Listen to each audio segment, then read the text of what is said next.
Chers amis astronomes, bonjour, bienvenue sur la chaîne Fred l'Astronome. Je suis Frédéric Bertoni et j'espère que vous allez bien.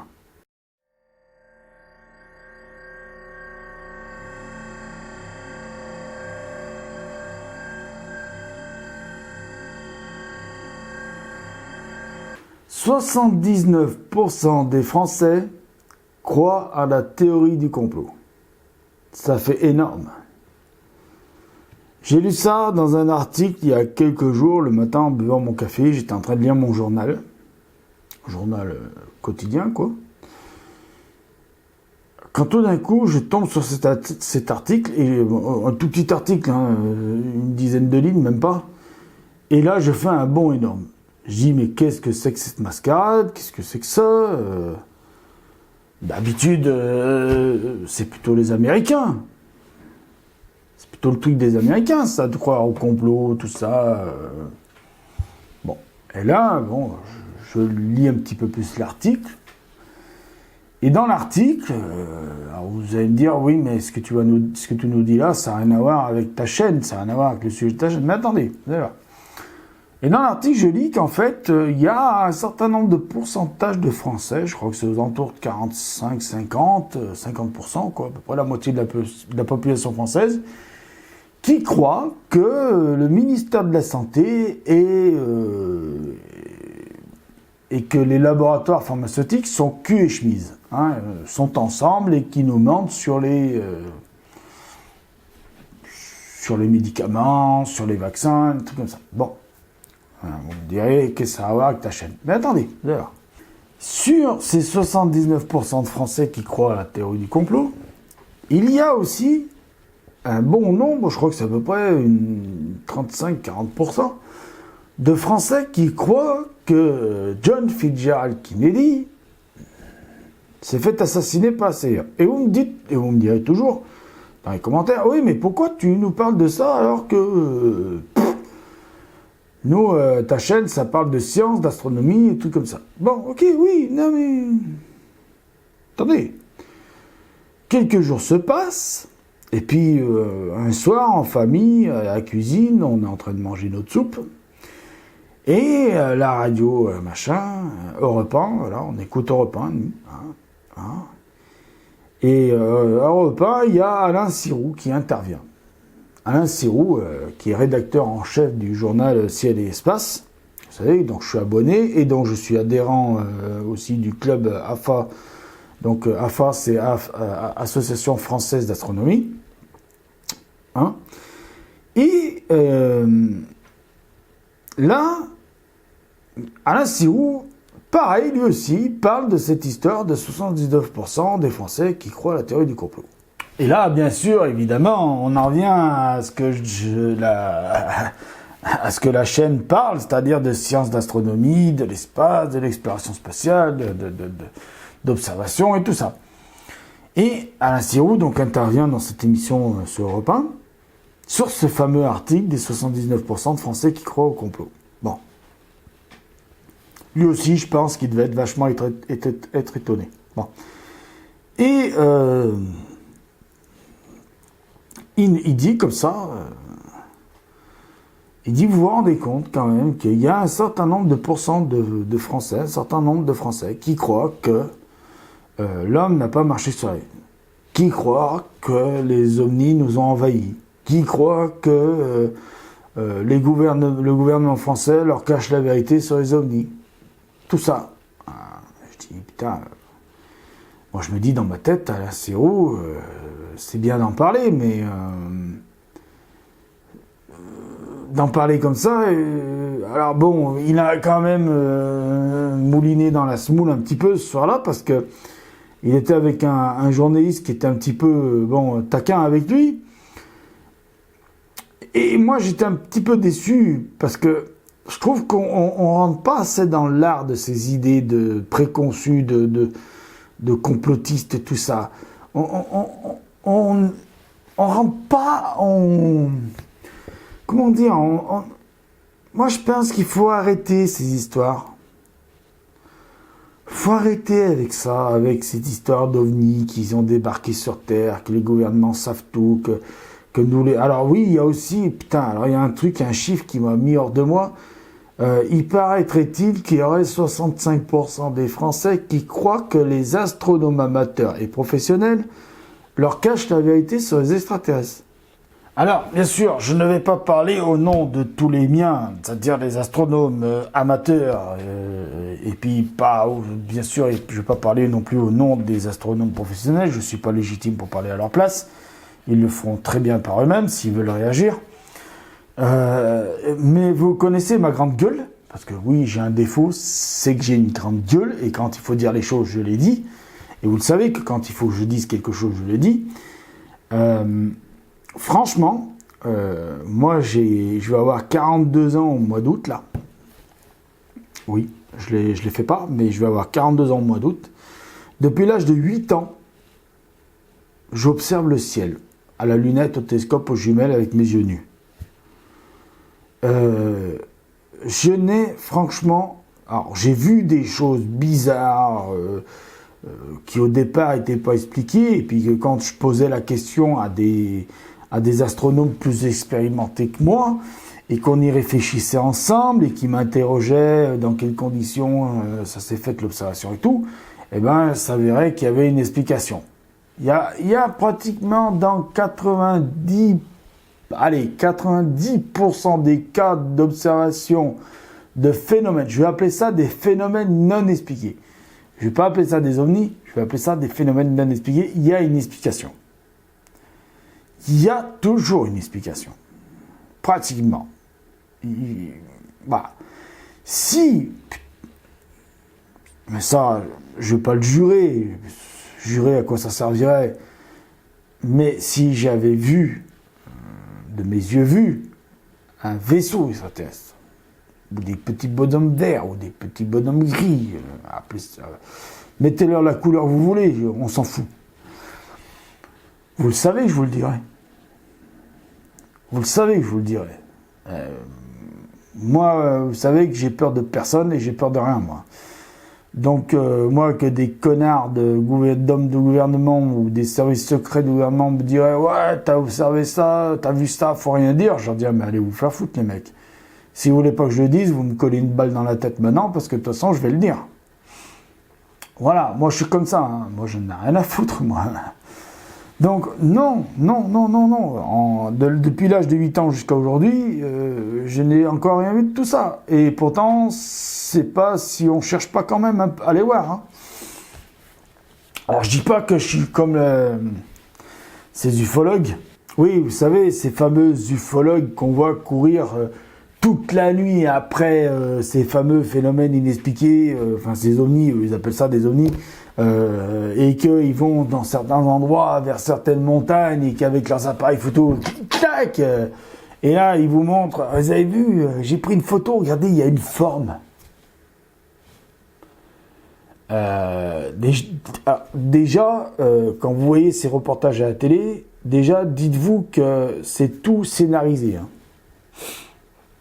Que ça soit sur numéro 23, RMC Découverte, peu importe la chaîne. Dès qu'il y a une émission à la télé sur les ovnis ou phénomènes inexpliqués, ou peu importe, ou dès que ça porte le nom paranormal, dites-vous que si ça passe à la télé, qu'il y a une équipe de tournage qui arrive, et de pataille, qui vont interroger les personnes qui, soi-disant, ont vu quelque chose d'inexpliqué. Dites-vous que c'est entièrement scénarisé. C'est même tout juste si les personnes qui sont témoins, ce ne sont pas des acteurs qui jouent aux témoins. Donc, déjà, est-ce que la vérité des témoignages des vrais gens qui ont vraiment vu quelque chose n'est pas un petit peu biaisé par le jeu d'acteurs qui viendraient jouer un rôle de témoin dans le truc parce que l'autre il dit bah non, moi je vais pas me montrer à la télé parce que tout le village va se moquer de moi, hein, vous savez, le paysan du coin qui était sur son tracteur, en train de... Alors ils ont du mérite ces gens-là, attention, hein, ils ont énormément de mérite parce que travailler la terre comme ils travaillent et gagner 0 à la fin, ils ont du mérite, mais Je les comprends, ils n'ont pas envie de témoigner parce qu'ils se disent dans le village, je vais passer pour le pécor du coin et tout le monde va se foutre de ma gueule parce que je vais dire que j'ai vu quelque chose et tout le monde va m'appeler l'OVNI. Bon, je comprends que ça après derrière, machin, mais putain, vous n'êtes pas crédules les mecs quand même. Enfin, je sais pas moi, mais 79% des Français qui croient à ça, moi ça m'a tué. Franchement, ça m'a tué. Je sais pas moi, réfléchissez 2 secondes.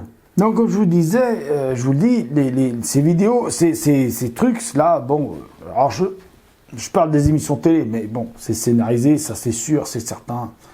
C'est autant scénarisé que ces émissions à télé-réalité avec tous ces prix Nobel qui jouent dedans. Hein, c'est autant scénarisé que ça. Ça c'est clair, net et précis. Voilà. Pour moi, toutes ces émissions paranormales, ovni, machin et tout, c'est du fake. Voilà. C'est du faux, c'est du fake, c'est ce que vous voulez, mettez-le comme vous voulez. Mais pour moi, tout ça c'est faux. C'est faux, faux, faux. C'est entièrement faux. Alors, le pire, c'est quand vous avez ces fameux témoignages crédibles qu'on appelle, c'est-à-dire ces fameux pilotes d'Air France, ces fameux pilotes d'anciens pilotes de chasse, comme Jacques Crime. Vous savez, ce fameux ancien pilote de chasse, Jacques Crime, qui a fait partie aussi de la patrouille de France, avec ses belles petites moustaches blanches, là, qui passe dans toutes les émissions et qui témoigne d'avoir vu ci, d'avoir vu ça, patati, patala, patana. Mais oh, il dit qu'il a vu ça dans les années, je sais pas combien, quand il était militaire. Alors bon, peut-être qu'il est vrai que ses supérieurs hiérarchiques lui ont dit tais-toi, machin et tout, mais c'est pas au niveau du secret qu'ils lui ont dit ça. C'est pas pour garder secret, c'est surtout que vous comprenez bien que si vous avez des pilotes qui pilotent des engins de mort, comme les chasseurs, les rafales, les machins, qui comportent des armes sur eux, et pour certains qui ont des armes nucléaires, pensez bien que si les mecs, ils ont des hallucinations, nous, les Français, ici-bas, machin, on va aller manifester, on va dire, oh, vous arrêtez vos conneries, ouais. Vous descendez vos avions tout de suite, parce que y en a un qui va atterrir sur une baraque ou sur des habitations et qui va tuer tout le monde avec son engin. Bien sûr que c'est pour ça qu'on les fait taire, les pilotes. C'est pas pour autre chose, c'est juste parce que on n'a pas envie que je pense que l'armée de l'air n'a pas envie que toute la population française se mette à dire, ah ben, les pilotes de chasse, ils ont des hallucinations. C'est rien que pour ça, c'est pas pour une histoire de garder du secret, parce que comment voulez-vous garder une observation d'OVNI secret s'il y a, je sais pas combien de personnes qui voient le vaisseau? S'il y a vaisseau. Bien sûr, hein, attention, bien sûr, s'il y a vaisseau. Moi, j'en ai jamais vu. Pourtant, j'en ai passé des nuits dehors. Hein. Avec ou sans télescope, j'en ai passé des nuits dehors. Hein. J'en ai pas encore vu. Donc, je sais pas où ils sont. Ils passent pas par chez moi. Je sais pas. Les gars, si vous regardez la vidéo, passez par chez moi. Faites-moi un petit coucou. Hein. Atterrissez dans la cour, il y a un peu de place. Avec une petite navette, peut-être que ça passerait. Hein. Vous venez pas tout le machin, parce que j'aurai peut-être pas pour tout le monde. Hein. On se boit un apéro, on discutera un peu, mais voilà quoi. Mais je sais pas, pour moi, tout ça c'est fake. Voilà. Bon, maintenant, je vais faire une dernière séquence, enfin une avant-dernière séquence sur cette vidéo, je vais essayer de la faire courte. Maintenant, moi, je vais vous dire une chose. Il y a des choses qui ont été cachées à la population. Il y a des choses qui ont été gardées top secret, machin et tout. Ce qu'on appelle des dossiers classés. Bon. En ce moment, la France, les États-Unis, et puis je pense qu'il y a d'autres pays d'Europe et dans le monde, sont en train de déclassifier des dossiers. Donc, il suffit d'aller voir, d'aller les consulter, ces dossiers. Hein. Après, il y a un autre organisme que vous pouvez très bien trouver sur Internet qui s'appelle le GEPAN, où tous leurs dossiers d'observation expliqués et non expliqués, il y en a un petit pourcentage qui n'est pas encore expliqué, vous pouvez aller les voir. Vous pouvez aller les consulter, c'est facile, c'est très facile à consulter. Vous tapez sur votre moteur de recherche, choisissez celui que vous voulez, moteur de recherche. Hein. Vous y allez, vous tapez GEPAN. Vous verrez, vous tomberez sur le site du CNES, parce que c'est en cheville avec le CNES. Hein, voilà. Donc le CNES, c'est quand même pas quelque chose de n'importe quoi, hein, Centre National d'Études Spatiales. C'est quand même pas des cons, les mecs. Donc, allez voir, il y a le GEPAN, vous verrez, il y a plein de dossiers. Moi, j'y vais très souvent consulter le GEPAN. Hein. C'est pas interdit, vous pouvez y aller quand vous voulez. Hein. Vous voulez vous faire une séance de consultation de dossier de GEPAN, vous verrez, il y a des trucs très intéressants à lire sur ces phénomènes-là. Allez-y, moi je suis pas contre, moi j'y vais, moi je vous le dis, j'y vais. Voilà. Après, il y a un autre truc qui court en ce moment sur Internet, et ça vous allez le trouver au format PDF. C'est le fameux rapport Cometa. Je vous conseille de le lire, ce rapport. Avant de me dire à moi dans les commentaires, Fred, t'es un connard, tu nous caches des secrets, tu sais très bien que les ovnis, ça existe et tout. D'ailleurs, ça, c'est un petit message que j'envoie à un certain qui s'appelle Serge B, qui m'a mis en commentaire ce matin, j'ai vu si les phénomènes ovnis, ça existe. Non. Objet volant non identifié, non. Je te le répète, non. Allez taper sur votre moteur de recherche. Pareil, celui que vous voulez. Vous n'êtes pas obligé de prendre Google Earth ou Google, si vous n'aimez pas Google, vous en avez de plein d'autres. Vous avez le rapport Cometa. Voilà. Cometa. Ça s'écrit comme ça se prononce. Cometa. Vous tapez rapport Cometa et vous verrez. Il fait 110 pages, je vous conseille de le lire. Voilà. Alors maintenant, dans cette dernière séquence de cette vidéo, je vais vous donner quelques conseils. Au cas où ça vous arrive, vous êtes dehors, vous êtes tout seul ou avec des potes, copains, copines, peu importe.